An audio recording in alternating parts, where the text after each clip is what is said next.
Hello friends, welcome to my channel. I am Dr. Himanshu Gupta, and in this video we are going to revise upper limb anatomy. Do see the video till then, and then you will hear one motivational poem from me also. So let us begin our discussion, friends. So first we will discuss the muscles of the posterior scapular region. So what are the muscles of the posterior scapular region? You will find supraspinatus, infraspinatus,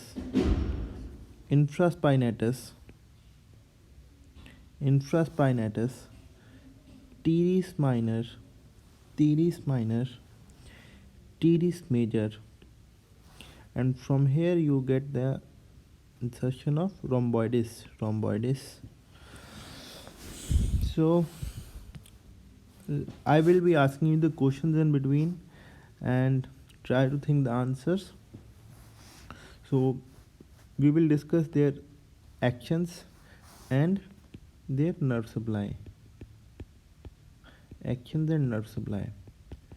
what is the action of supraspinatus? Supraspinatus muscle helps in abduction of arm. It takes place in the first 15-degree abduction. What is the nerve supply of supraspinatus? Suprascapular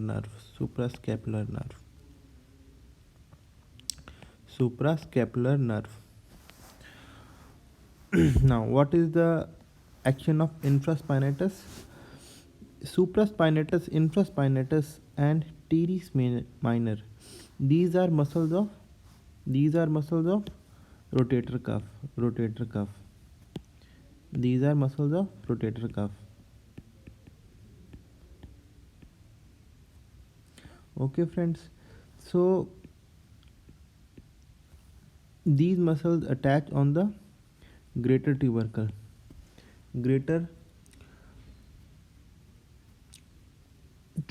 of the humerus, and they take part in action is lateral rotation. There is one muscle that originates from the anterior part of scapula. The muscle is subscapularis. Why I am teaching here? Because we have discussed the muscles that cause lateral rotation of arm. These are supraspinatus, infraspinatus, and teres minor, and the muscle that is attached on the anterior surface of scapula, and it inserts into the lesser tubercle.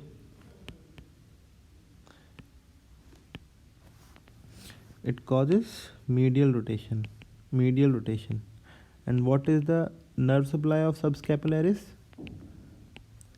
Upper and lower subscapular nerve.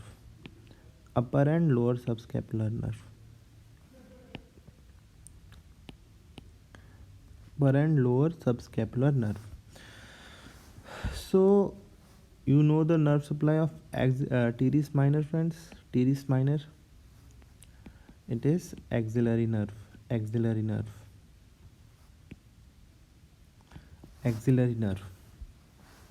So this is the quadrangular space. We will see the structures passing through the quadrangular space.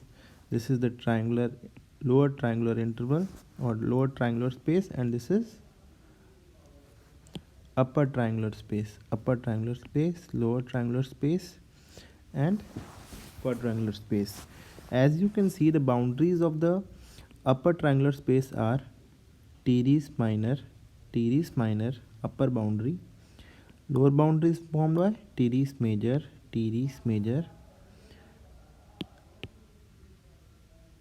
and lower boundary by teres major, upper boundary by teres minor, and the lateral boundary by triceps. And in the case of lower triangular space, the boundaries are formed by teres triceps, teres major, and shaft of humerus. In the quadrangular space, the boundaries are formed by teres minor, teres major, triceps, and shaft of humerus. So friends, this video will give an orientation of the upper limb, and it will be very easy for you to understand upper limb once you see this video.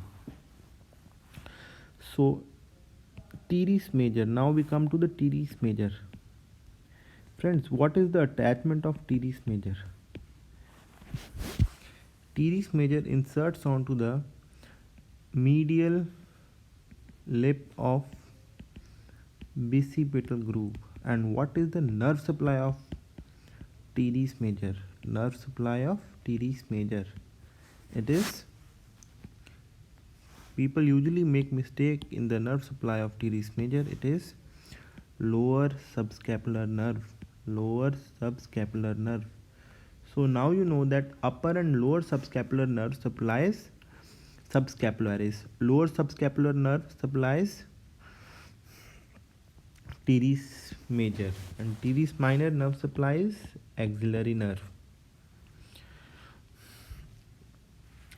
Okay friends, so the action of supraspinatus is abduction in the first 15-degree part. Okay friends, so now moving on to the muscles of the anterior part of scapula. Muscles of anterior surface of scapula, or this is the major muscle of the anterior surface of scapula. This I have discussed, subscapularis, and it attaches onto the lesser tubercle and it causes medial rotation of the thigh, medial rotation of the arm. Now we will discuss the structures coming from the quadrangular space. The structures from the quadrangular space are axillary nerve, posterior circumflex humeral artery and vein. See friends, axillary nerve has to wind around the neck of humerus, and also humeral artery, the posterior humeral artery also binds around the neck of the humerus. So they pass from the quadrangular space. And we have the radial nerve coming here, radial nerve, and a branch of the brachial artery that comes down, and a branch of the brachial artery that has to go to the posterior compartment. So these are radial nerve and profunda brachii artery, profunda brachii artery and radial nerve. So radial nerve supplies muscle of the posterior compartment of arm, muscles of posterior compartment of arm. And what are the muscles of posterior compartment of arm? This is basically triceps.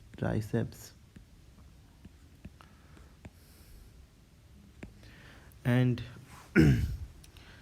axillary nerve, we have discussed the nerve supply. It supplies deltoid muscle, and what else friends? Teres minor. So here we will discuss things at least 2 to 3 times so that you learn them by heart, so that there is no difficulty in learning these things. Latissimus dorsi. This is also known as climber's muscle. What are its action? See friends, all the muscles that are attaching onto the bicipital groove, all the muscles that are attaching on the bicipital groove, they cause medial rotation of arm,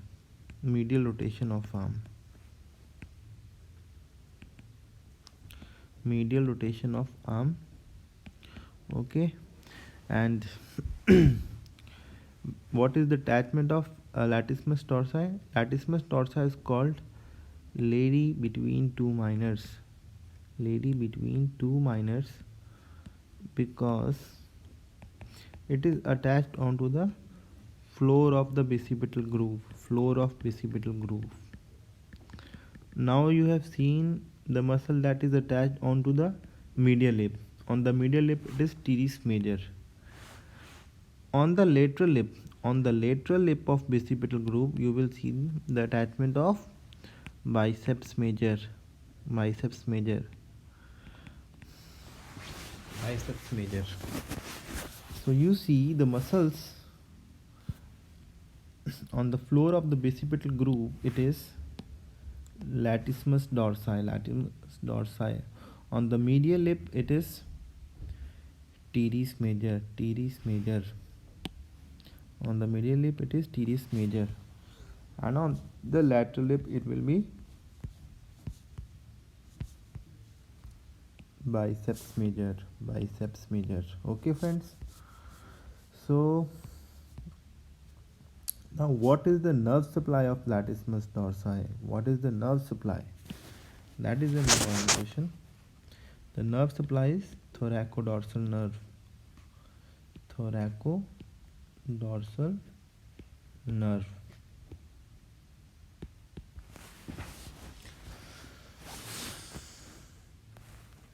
So this is an important question.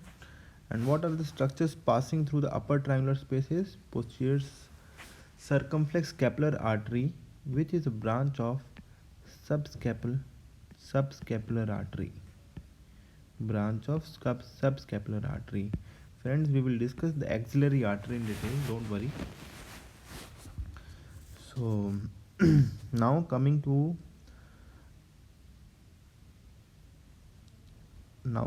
the structures piercing the clavipectoral fascia. Structures piercing the clavipectoral fascia.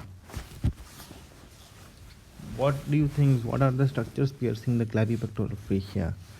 Friends, to learn this, the mnemonic is call. C is cephalic vein. Cephalic vein is the vein draining the upper limb. Another vein that is draining the upper limb is basilic vein. E stands for acromiothoracic artery. Pectoral branch of acromiothoracic artery. And L stands for lateral pectoral nerve. Lateral pectoral nerve.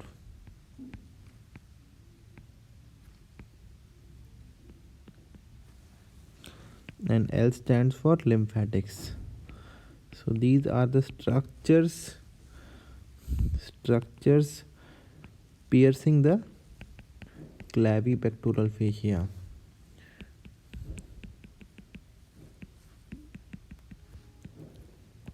Okay friends, so as you see, this is the cephalic vein, this is the lateral pectoral nerve, and this is the pectoral branch of acromiothoracic artery. Acromiothoracic artery. Now friends, we will see the pectoralis major muscle. Pectoralis major muscle. It inserts onto the sorry friends, I have told you one thing wrong, that here it is not biceps major, it is pectoralis major. Pectoralis major. The muscle that inserts into the lateral lip of bicipital groove is pectoralis major. So what is the action of pectoralis major? Since it is insert into the bicipital groove, it causes medial rotation of the arm. Medial rotation of arm. Also it causes flexion of the arm. Flexion of arm. And what is the nerve supply? Medial and lateral pectoral nerve. Lateral pectoral nerve.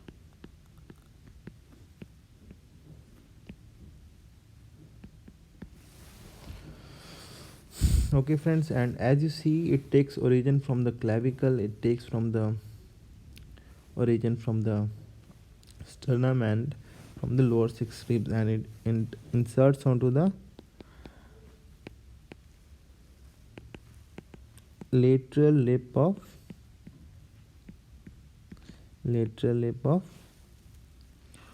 bicipital groove.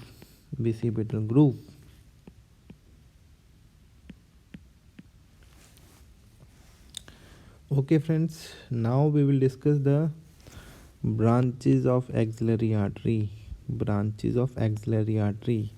Axillary artery is divided into three parts by which muscle? Divided into three parts by pectoralis minor.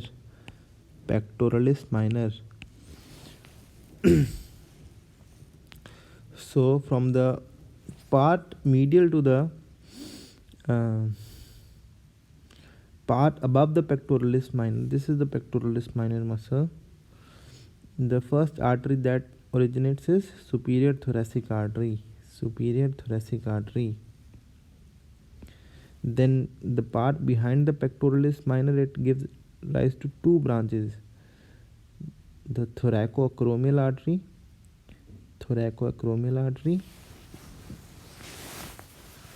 and lateral thoracic artery.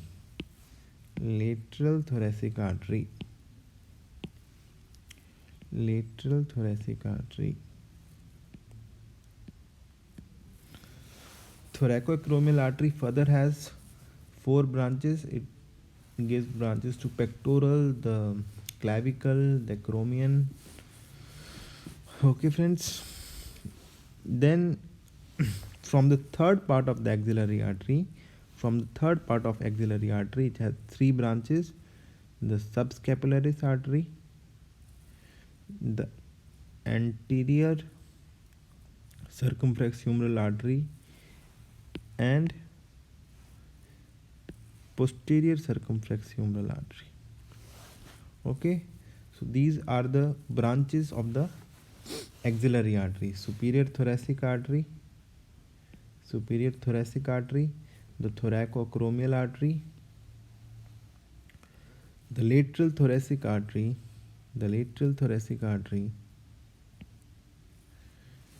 subscapular artery, anterior circumflex humeral artery, posterior circumflex humeral artery. So friends, you see this posterior circumflex humeral artery that is going out of the quadrangular space, and we have studied one branch of subscapular artery, that is circumflex scapular artery, that moves out of the upper triangular space.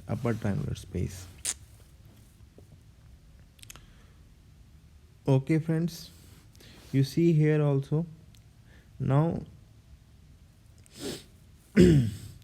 axillary artery continues as brachial artery, and you see this branch of brachial artery that is going into the lower triangular space.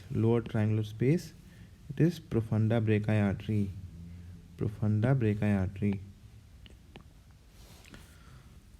Okay, now we will discuss the muscles of the anterior compartment of arm. So muscles of the anterior compartment of arm are brachialis, coracobrachialis,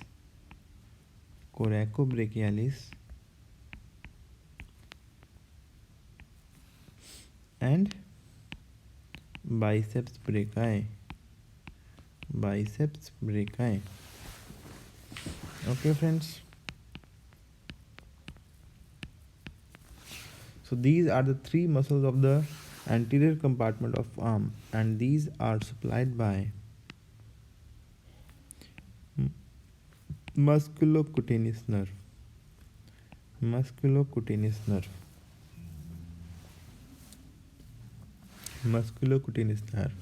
And biceps brachii has two heads.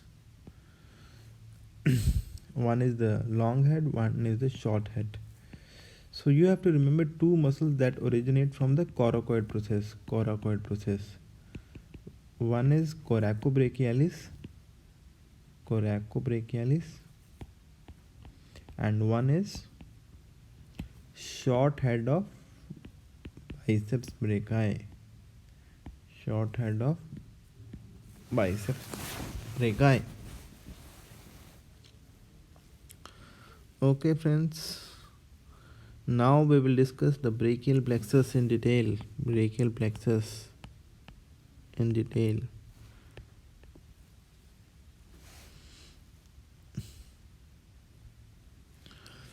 So the brachial plexus first has the roots, then it divides into trunks, and the trunks give anterior and posterior division. The divisions, anterior and posterior division join to form cords, and cords has various branches. Okay, so the nerve roots that form the brachial plexus are C5, C6, C7, C8 and T1.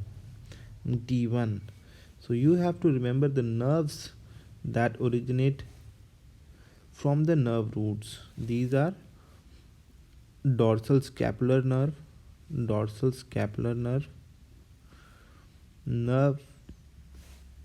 nerve phrenic nerve, and long thoracic nerve. So you have to remember what does long thoracic nerve supplies. Long thoracic nerve supplies serratus anterior. It is also called boxer's muscle.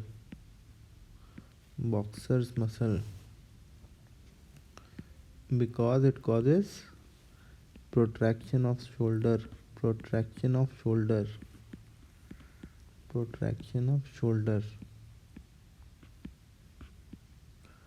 And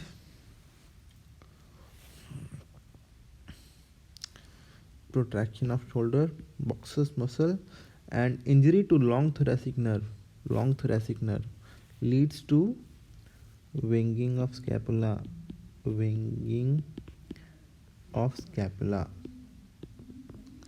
Phrenic nerve supplies diaphragm. Okay, friends, and dorsal scapular nerve supplies rhomboids.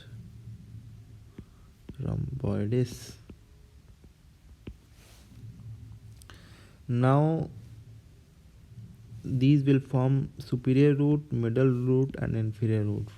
From the superior root it gives branches to suprascapular nerve and nerve to subclavius. You have to remember that damage at this part of brachial plexus causes Erb's paralysis.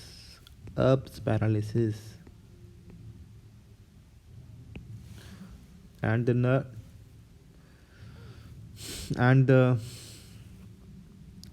damage at this part of the brachial plexus inferior trunk causes clump case paralysis. So you will think the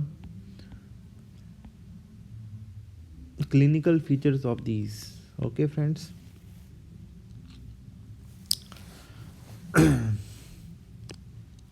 So now these trunks will form anterior and posterior divisions. We don't see any branches from these divisions. Okay, anterior and posterior division, and you have to remember that the anterior divisions of the upper and middle trunk will form the lateral cord. Anterior divisions of the upper and middle cord will form the lateral cord, and the anterior divisions of the inferior trunk will form medial cord.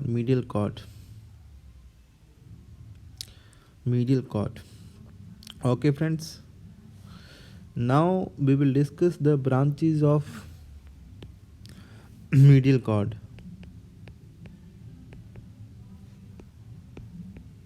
The branches of medial cord.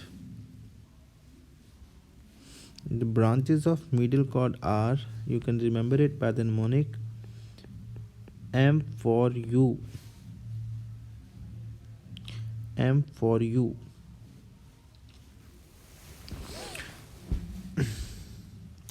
Where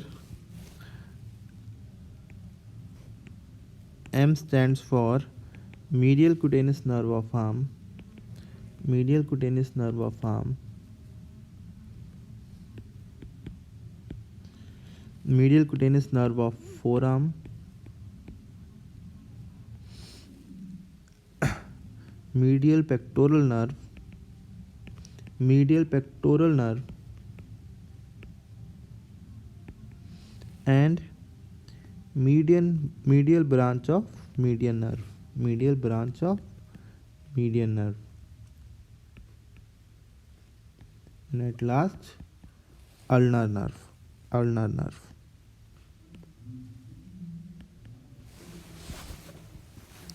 The branches of the lateral cord are lateral cord. It gives lateral pectoral nerve, lateral pectoral nerve, lateral branch of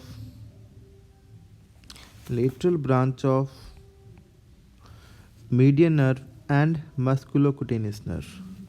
Friends, rest we will discuss in the upper limb part 2.